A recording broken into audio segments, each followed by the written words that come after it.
a health crisis for the unvaccinated. These vaccines are saving lives. Please take COVID seriously. Enough people have died. As COVID spikes across the country, more Republicans find new enthusiasm for vaccines. We know that the majority of these deaths could be prevented with a simple, safe, available vaccine. And the White House ramps up its own efforts to fight the Delta variant, including debating possible new mask mandates. Plus, we will not let their antics stand in the way. House Speaker Nancy Pelosi rejects Minority Leader Kevin McCarthy's choices for the January 6th Select Committee. There was a lot of love. I've heard that from everybody. Meanwhile, new reporting reveals what former President Trump really thinks about the Capitol attack. Next. This is Washington Week.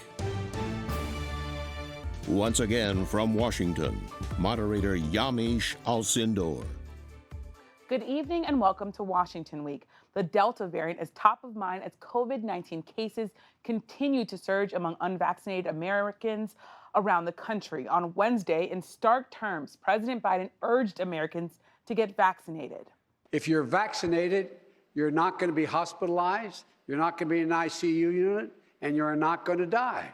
So it's gigantically important that we all act like Americans that care about our fellow Americans. Still, high rates of vaccine skepticism, especially among Republicans, persists. As a result, this week, a growing number of GOP voices pushed to get people vaccinated. Here's House Republican Whip Steve Scalise. I've been vaccinated. Many of my colleagues have been vaccinated. And the vaccine is safe, effective, and it's widely available all across the United States of America for anybody who wants to get it. But the GOP remains split on vaccine messaging. Many in the party continue to embrace conspiracy theories about the vaccine and the virus. In the meantime, this is fast becoming a crisis of the unvaccinated. Here's what the Republican governor of Alabama had to say. Folks supposed to have common sense. But it's time to start blaming the unvaccinated folks, not the regular folks. It's the unvaccinated folks that are letting us down. So what can leaders in Washington do to get more Americans vaccinated? And will the Delta variant reverse the progress made against the pandemic? Joining us tonight are four top reporters: Yasmeen Abutaleb, national health policy reporter for The Washington Post. And joining us here in studio, Eva McKend, congressional correspondent for Spectrum News.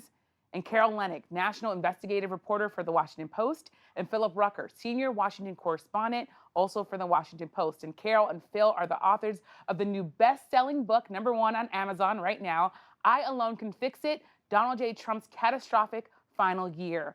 Now, I'm so excited to dig into so much of all of the things that happened this week. Yasmeen, I want to start with you.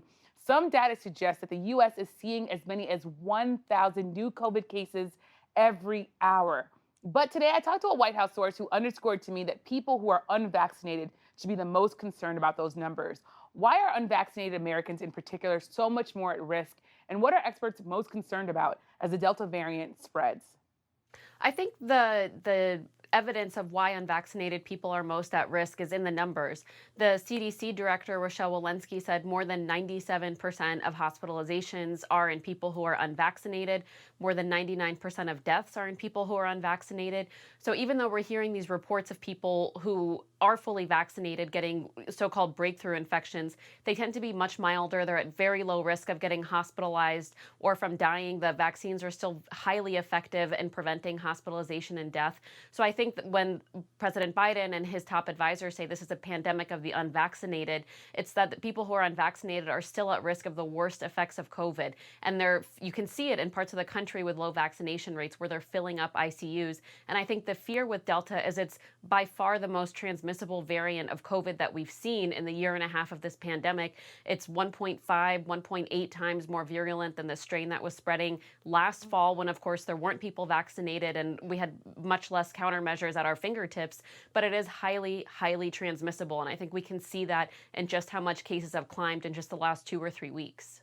a stark way to put it, cases climbing so much. I want to stick with you, Yasmeen. Talk a bit about what the president is weighing as he decides how to move forward here. And might we see more mask mandates, or I should say new mask mandates, or new mandates when it comes to the vaccine? And I should say that I'm asking this question in the middle of the Olympics being kicked off and some athletes not even being able to go there because they got the coronavirus.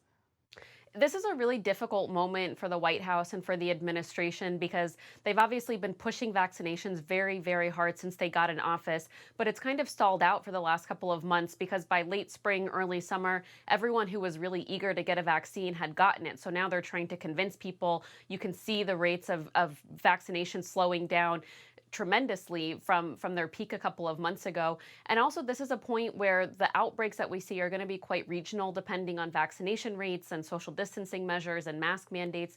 So you see a lot of large cities, states, localities reimposing indoor mask mandates. You saw LA County, which was the largest one, but you're also seeing it in Washington State and New York, cities that are reimposing mask mandates indoors for both vaccinated and unvaccinated people. But the tricky thing for the White House, when I talk to sources, is that they want to show that if you're vaccinated, there is some freedom from the virus, that there are perks to getting vaccinated. And if you reinstate mask mandates, even for people who are vaccinated, then you might dissuade people who are still on the fence. But public health experts think, a lot of them think indoor mask mandates just make sense right now, especially because Delta is so transmissible. I want to come to you, Eva. Yasmeen's talking about how transmissible this virus is, but we played the sound of the GOP finding this new enthusiasm for vaccines. Some say it's a little bit too late, but what's your reporting tell you about the reaction to all this and what's driving the GOP, people like Sean Hannity and others, even though Sean Hannity might have taken a few steps back? What's driving all of this? Well, it was certainly a noticeable shift. Still trying to get a sense of what's behind this and if it's a coordinated effort. I spoke to the staff of the Senate Republican Conference asking them, was there some sort of memo that went out to Hill Republicans? It felt like it, right? Yes, because they're all singing from the same hymnal here. He said, nothing from us. Still working to find out what is behind this strategy, but definitely a noticeable shift. Last week, Senate Republicans beginning their news conference with this, the importance of vaccinations, and then again this week talking about vaccinations again. Senate Minority Leader Mitch McConnell talking about being a polio survivor and knowing how critical and vital it is to get vaccinated. But they aren't going as far. Republican leadership is not going as far as criticizing those Republicans who are casting doubt on the vaccines. Mm-hmm. I pushed Leader McConnell on this last week. He said, it's perplexing why more people aren't getting vaccinated. And I said, respectfully, Leader McConnell, it isn't all that perplexing. There are people in your own party who are saying that, who are casting doubt on this entire process. What are your conversations with them? Are you challenging them directly? He said he can only speak for himself. Mm-hmm, mm-hmm. And, he was talking about the unnamed Republicans who are casting doubt.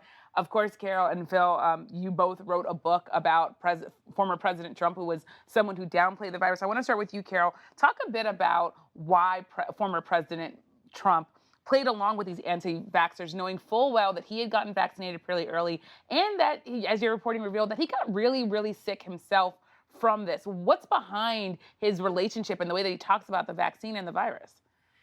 Everything that happened with Donald Trump when he was president was about getting reelected and feeding his base, not leading his base, but making them appeased and pleased.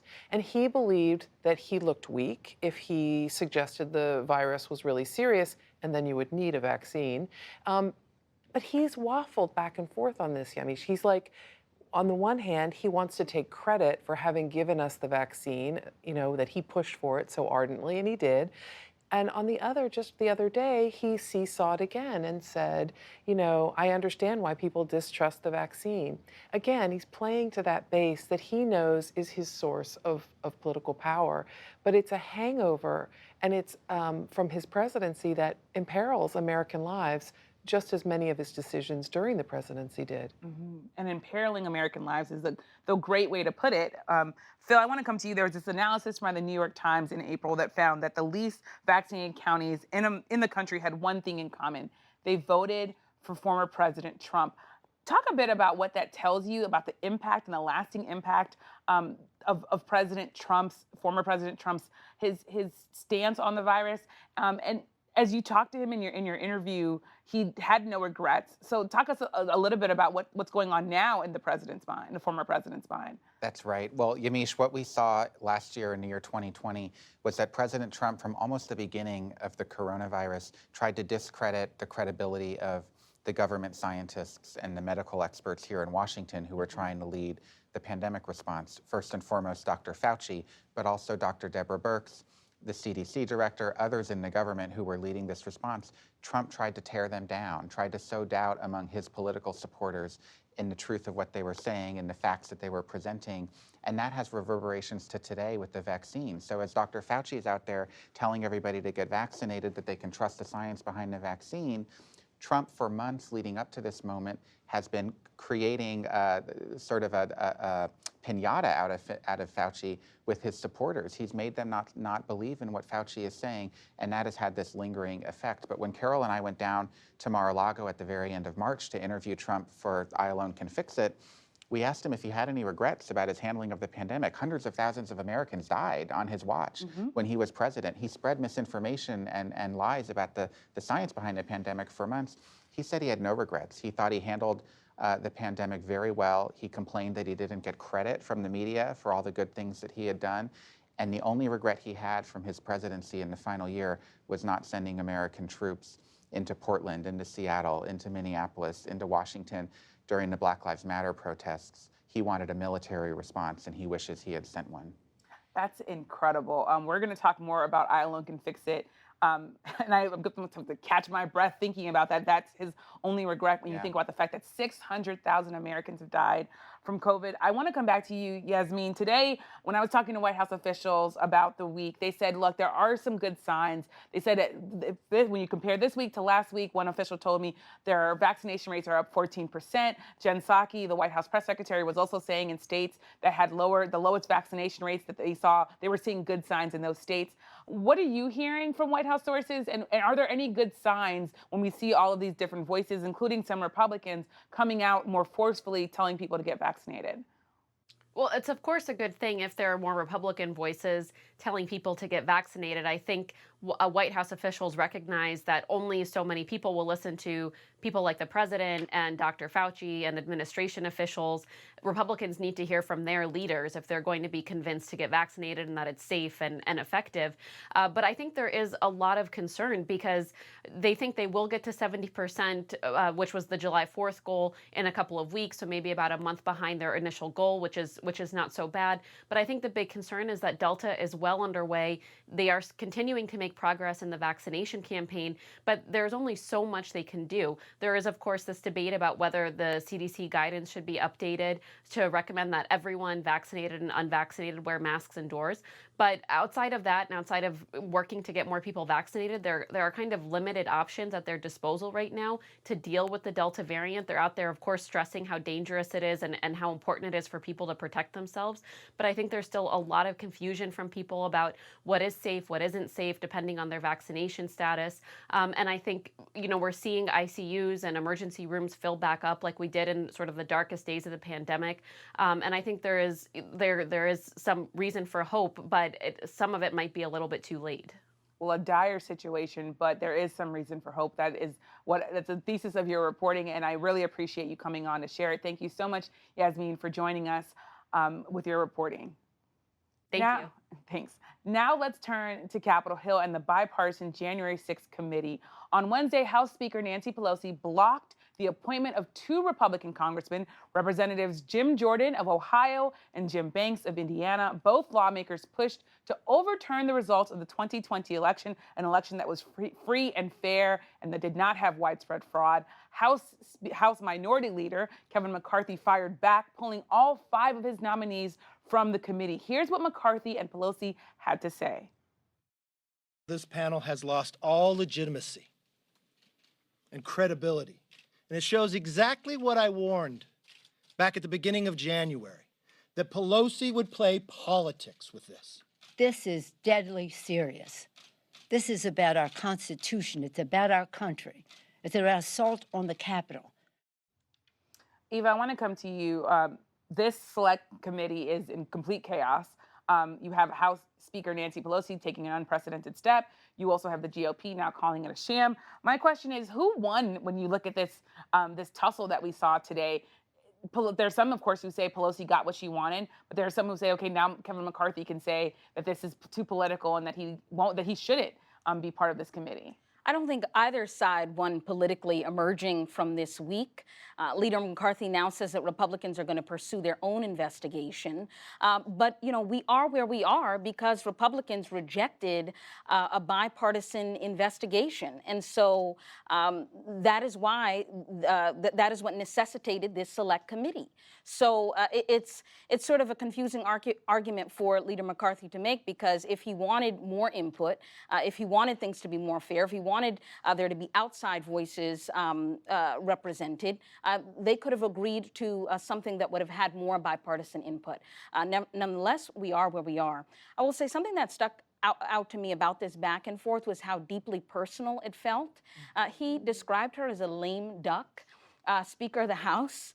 I know that he can almost taste the gavel. It's so close as he's itching to be Speaker of the House in 2022.